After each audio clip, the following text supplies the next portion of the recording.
विरोधकांनंतर आता सत्ताधाऱ्यांकडून मतदार यादीत घोळ झाल्याचा आरोप राष्ट्रवादी भाजप आणि शिवसेनेच्या नेत्यांनी केलेल्या दाव्यानं खळबळ। मतदार यादीतील घोळाची निवडणूक आयोगाकडून चौकशीची शक्यता, जिल्हाधिकाऱ्यांना अहवाल सादर करण्याचे आदेश देणार, सूत्रांची माहिती। ठाकरेंच्या हिंदुत्वाचा रंग विरत चाललाय, ठाकरे बंधूंच्या संभाव्य युतीवरून शेलारांची टीका, तर ठाकरेंचा रंग पक्का, भाजपलाच भ्रष्टाचाराचा रंग लागलाय, राऊतांचा शेलारांवर प्रतिहल्ला। बीडच्या सभेनंतर ओबीसी नेत्यांमध्ये फूट, जुना व्हिडिओ दाखवत भुजबळांचं वडट्टीवारांवर टीकास्त्र, तर नागपूरच्या सभेनंतर भाजपनं भुजबळांना माझ्या अंगावर सोडलं, वडट्टीवारांचा पलटवार।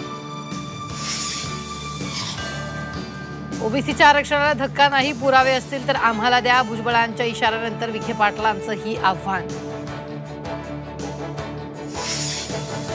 22 तारखेपर्यंत सोयाबीन खरेदी केंद्र सुरू करा, अन्यथा जिल्हाधिकारी आणि पालकमंत्र्यांचं कार्यालय तोडून, बच्चू कडू यांचा इशारा।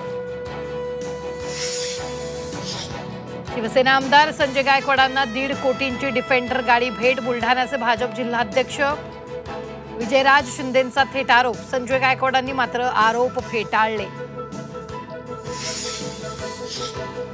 मनोज जरांगेंची अंतरवाली सराटीत घोड्यावरून रपेट, काल बीडमध्ये धनंजय मुंडेंच्या चष्म्याच्या विधानानंतर जरांगेंची गॉगलसह घोडेस्वारी।